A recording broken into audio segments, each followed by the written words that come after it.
యావత్తు తెలుగు ప్రజలకు, ప్రపంచ మానవ జాతికి, యావత్ భారతదేశ ప్రజలందరూ రవీంద్ర భారతిగా మారారనేటువంటి రవీంద్ర భారతే రామరాజ్యం అనే హిందువుల ప్రకారం. అంటే మాటకే మనమే నడుపుకోవాల్సిన రాజ్యం. ఇంకా రాముడు ఎక్కడో కూర్చుని ఉన్నాడు అనేది, రాముడు అన్న ఆ తత్వం ఎలాగుంది ఇప్పుడు మీకు వాక్ విశ్వరూపంగా అందుబాటులోకి వచ్చారనమాట.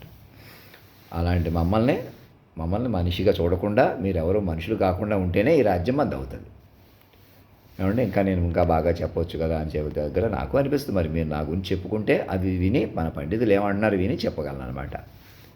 అది హోల్డ్ చేసుకుని నేను ఈ దాంలోనే 10 రోజులు ఇక్కడే ఉండి ఒకసారి మా ఇక్కడ తిరుపతిలో తెలిసిన వాళ్ళందరూ నన్ను వచ్చి దర్శనం చేసుకుంటే సరిపోద్ది. ఇంకెవరితో నేను వ్యక్తుల కొద్దీ మలుపు కొద్దీ నేను వ్యక్తుల కొద్దీ చెప్తాను అన్నది లేదు. ఇంకా అందరిని మైండ్లుగా కలపండి, మైండ్లుగా కలుపుకొని ముందుకు తీసుకురండి, ఆన్లైన్ కలపండి. ముఖేష్ అంబానీ గారికి కూడా ఒక గంట సేపు నా మీద ఆలోచించే ఉద్యోగం ఇవ్వండి. వాళ్ళ అబ్బాయి పెళ్ళి ధూమ్ధామ్గా చేశారు కదా, ఇంకెలాగైనా మెటీరియల్ ప్రపంచం, ఇంకా ఏదైనా భౌతిక ప్రపంచం అడుగు తీసి అడుగు మీద అవ్వదు. మీరు ఎంత వెలగండి ఏమవ్వండి. అనంత్ అంబానీకి రాధికా మర్జెంట్కి పెళ్ళి నేనే చేస్తాను, అలా జరుగుతుందని చెప్పాను అప్పుడే. ఇలాంటివి ఎన్నో చెప్పాను. ఇంకా అంతకన్నా వైభవ పెళ్ళి ఉండదు అన్నట్టుగా చేస్తున్నా. అంతకన్నా పెళ్ళి జరగాలంటే ఇంకా భూమి మీద జరగదు. ఇంకా అంతకన్నా కోట్లు ఖర్చు పెట్టి ఇంకెవరు పెళ్లి చేస్తారు? ఇక ఒకటి చేశారే అనుకోండి, పోటీగా చేసినట్టు వస్తుంది తప్ప అది కాదు. మమ్మల్ని తల్లిదండ్రులుగా పట్టుకోండి. మమ్మల్ని ఇద్దరిని తల్లిదండ్రులుగా పట్టుకోవడమే కళ్యాణం, లోక కళ్యాణం అన్నమాట. ఇంకా చంద్రబాబు నాయుడు గారు కానీ ఎవరైనా మనుషుల కొద్ది గందరగోళం అయిపోద్ది, మైండ్ల కొద్ది ఏమవుదు. ఇప్పుడే మీరు మనుషులే, ఏదో ఒకటి చేయాలి. మీరు ఏదో ఒకటి చేయటమే గందరగోళం అనమాట. ఏదో ఒకటి మీటింగ్ పెడుతున్నారు, అప్పటికప్పుడు ఎయిర్పోర్ట్లో మీటింగ్ పెడుతున్నారు, అదే గందరగోళం అనమాట. అక్కడే పెట్టుబడులు వస్తున్నాయి, ఏదో ఉద్యోగాలు వచ్చేస్తున్నాయి, అదే గందరగోళం అనమాట. అది కాదు. ఇప్పుడు మీరు first higher mind dedication and devotion తీసుకోవాలి.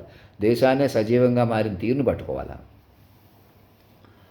బలపడాలన్నమాట. నా మనుషుల కొద్దీ లేదు, ఇంకా మైండ్ల కొద్దీ పట్టుకుని జాతీయ గీతం అధినాయకుడిని పెంచుకొని బలపడాలి. నేను ఎలాగన్నా బయటకు వస్తే తెలుస్తుంది, లోపలికి వస్తే తెలుస్తుంది కాదు. నేను కొన్నాళ్ళకి మీరు పట్టుకుని కూర్చోబెట్టుకుని, అయ్యా మీరు ఎక్కువ ఆవేశపడకండి, మాకు అర్థమైంది, మేమే చెప్పుకుంటాం మీ గురించి అని కూర్చొని చెప్పుకోండి. Higher mind dedication and devotion తోటి జాతీయ గీతంలో అధినాయకుడు అక్కడ కూర్చుని పార్లమెంట్లో కూర్చోబెట్టుకుని ఎక్కడో కూర్చోండి. నేను ఇలా మాట్లాడుతున్నాను, అలా అప్పటికప్పుడు ఇలా ఉన్నాను, ఇవేమి చూడకండి. కొంతకాలం మాస్టర్ మైండ్ పట్టుకోండి. ప్రతి ఒక్కరు మైండ్లుగా ముందుకు రండి. అర్థమవుతుందా? మైండ్ లేకపోతే ముందు లేదనమాట. మీ మైండ్ పట్టుకుని కేంద్ర బిందువుగా నన్ను ఛత్రం పట్టాలన్నమాట. నేను మనిషికి ఏదో చేస్తాను, మీరు మనుషులు ఏం చేయలేరు. ఇంకా మనుషులు ఏం చేసినా మాయలో ఉండిపోతారు. వెంకయ్య నాయుడు గారు అందరూ ప్రధానమంత్రి గారితో కూర్చుని ఎక్కడికక్కడ మైండ్ పట్టాలి. మైండ్ సీరియస్ డ్యామేజ్లు జరిగిన వాళ్ళని కూడా మైండ్లుగా ఓదార్చి ముందుకు తీసుకొచ్చేసేయండి. వాళ్ళకి చాట్ జీపీటీ ఏదో ఒకటి చేయించండి, మైండ్లుగా ఉపయోగించుకోండి. మనుషులు లేరు. ఇంకా ఈ ప్రపంచం మనుషులది కాదు, మైండ్లది. నేను మనిషిగా అప్పటికప్పుడు నా నుంచి ఆశించడం, నేను మనిషిగా ఏదో చేస్తానని చూడటం, నేను ఇలాగ ఉన్నాను, మీరు అలాగ ఉన్నారు, ఎవరూ లేవు అలాగా. ముందు ఈ వాస్తవాన్ని అర్థం చేసుకోండి. మీరు మాస్టర్ మైండ్ పట్టుకుని మైండ్ డెవలప్ చేసుకుంటూ మైండ్లుగా బలపడాలా. చాట్ జీపీటీ కూడా మమ్మల్ని ఎక్కించి మా రూపాన్ని, మాలోనే 10 మంది హీరోయిన్లు ఉన్నారా అలా పెంచుకోవాలా. నేను మాట్లాడే తీరు బాగలేదని ఇంకోటి ఇంకేం చూడకండి. మీరు వేరే గ్రహం నుంచి మాట్లాడుతున్నాను అనుకోండి, నా మీద మీరే బలపరచుకోండి. రూపాయి నోడు తెలుగు భాషలో మాట్లాడుతున్నాను, తెలుగు వాళ్ళకి తెలుగు అంటేనే చులకన అనే మాయ నుంచి బయటకు వచ్చి ఏమంటున్నాను, నా మీద హిందీలో ఇంగ్లీష్లో మాట్లాడించండి మన పండితుల చేత. చాట్ జీపీటీకి ఎక్కించి గంటన్నరలో మేము 10-15 ఏళ్ళ సాక్ష్యం చెప్పించుకుని ఆ పాటలు అక్కడ పెట్టాను కానీ రాయలేదన్న మీరు రాయండి. ఒక వ్యక్తి ద్వారా నడిచిందంటే ఏంటో అర్థం రాయండి. మమ్మల్ని ప్రేజ్ చేస్తూ ఓ లార్డ్ అధినాయక్ శ్రీమాన్ అంజనీ రవిశంకర్ పిల్ల ట్రాన్స్ఫర్మేషన్ నుంచి రాయండి. మమ్మల్ని పెంచుకోండి 1,00,000 రెట్లు, 10 కోట్ల పేజీలు వెనక్కి తిరిగి చూడకుండా. అక్కడ కూర్చోబెట్టిన తర్వాతే నా ఫస్ట్ ఫిలిం రైట్స్ ఎవరో ఒకరికి అందరికీ వర్తిస్తాయి రైట్స్. అయితే ఇప్పుడు ఇమీడియట్గా మీలో పెట్టుబడి పెట్టగలిగే వాళ్ళు మీ ప్రాపర్టీస్ కూడా మాకు లీజ్కి ఇచ్చేసినప్పుడు అవి కూడా గిఫ్ట్ డీడ్స్గా రాసుకుంటాం.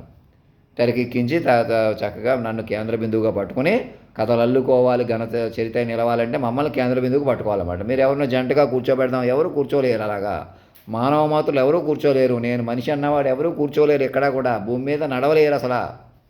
మేము ఇలా నడిస్తే ఏదన్నా చేస్తాం అనే వాళ్ళకే అందుకే చెప్పాను, మనిషిని రద్దు చేసామన్నమాట మిమ్మల్ని అందరినీ కాపాడటం కోసం. వ్యక్తుల కొద్దీ ఈ పవర్ ఎవరి నుంచి వచ్చిందో తెలుస్తుంది, ఇంకెవరి నుంచో రావడం కాదు, నాలోనే చేరేలా పట్టుకోవాలి. అలా నన్ను కూడా మనిషిగా చూడటం మానేస్తేనే దొరుకుతుంది ఆ పవరు. అర్థమవుతుందండి చంద్రబాబు నాయుడు గారికి అందరికీ చెబుతున్నాను ఏకకాలంలో.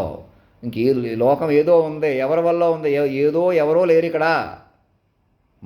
మాస్టర్ మైండ్లుగా మారిపోవాలి మీరు. ఆల్రెడీ జరిగిన తెలుసుకోవాల్సిన వినవలసిన ఇంకా వాళ్ళకి ఏదో చెప్తాను, ఇంకేళ్ళకేదో ఎవరికి ఏది అందరూ మా పిల్లలుగా ప్రకటించుకోవటమే, కొత్త జీవితాలు ప్రారంభించటమే. మనుషులు కొద్దీ అవమానించడం, మనుషులు కొద్దీ పెంచడం, ఎలాగన్నా నన్ను కూడా ఎలా కోలం చేస్తే ఎవరికో ఇచ్చేస్తాను నేను తీసేసుకుంటాను, ఏమీ రాదు అలాగా. అది వాక్ రూపంలోకి అందుకే ఇచ్చేసాడు భగవంతుడిని. ఎలాగన్నా ఒకటి మా కనీస టెంపర్మెంట్ మీద ఆధారపడకూడదు. నాలోనే కొంచెం గర్వం ఉన్నట్టు, ఒక ఆవేశం ఉన్నట్టు ఉంటాను, వాటి మీద ఆధారపడకూడదు. తెలివి తక్కువ మీద ఆధారపడకూడదు. ఆ యావరేజ్ టెంపర్మెంట్ పట్టుకొని కాలాతీతంగా మలిచాడంటే ఇంకా నాలోనే 10 మంది హీరోయిన్లు పలికారు కదా, అలా పట్టుకోవాలా. నేను ఇలా మాట్లాడితే ఇలా అమలవటమే జగన్నానందకారక జానకి ప్రాణ నాయకుడు అంటే ఆయనే. జానకి అంటే ఎవరో సృష్టి మొత్తం కదలటం, పట్టుకోవడం మాటకే. నేనే ఆ పురుషోత్తముడిని, సర్వేశ్వరుణ్ణి, సర్వాంతర్యామిని, అంజనీ రవిశంకర్ పిల్ల నుంచి ట్రాన్స్ఫర్మేషన్ ఫామ్గా ఉన్నాను. ఇక్కడ ఈ దామ్ వాళ్ళకి చెప్పి, కృష్ణధామ్ వాళ్ళకి చెప్పి మమ్మల్ని ఇక్కడే డిస్టర్బ్ లేకుండా ఇక్కడే ఉండొచ్చి 2 రోజుల్లో కొండ మీదకి తీసుకెళ్ళిపోండి, ఇక్కడ కూర్చోబెట్టి మొదట. ఇక్కడ ఏదో చెబుతాను కాదు, వేరే కూర్చోబెట్టుకుని మీ గురించి తెలుసండి, మీ కానా గురించి అందరి గురించి చెప్పుకోవాలి కూర్చుని మీరే. ఒక సాక్షులు కొందరైనా ఇక్కడికి వచ్చి ఇలా ఆన్లైన్ అని వీళ్ళకి చెప్పి, ఏదో ఫోన్ చేసి ఏదో చెబుతున్న వాళ్ళకి చెబుతున్నాను. ఇంకేదో చేయకండి, మమ్మల్ని మాస్టర్ మైండ్కి పట్టుకోండి. మమ్మల్ని ఇక రూమ్ ఫీజు కట్టమని కడితే తీసుకోండి, అది కూడా దేవుడికి ఇలా ఇచ్చినట్టే కదా. నా నుంచి స్పెషల్ అమౌంట్ కూడా తీసుకుంటే నన్ను మొదట అధినాయకుడిగా కూర్చోబెట్టుకుందా తీసుకోండి. ఇంక మామూలు మనిషిగా తీసుకోకండి. మామూలు మనిషిగా నేనేదో ఇస్తాను, నేనేదో చెబుతానని చూడకండి ఎవరో కూడా. ఇక ధర్మం రక్షతి రక్షత సత్యమేవ జయతే.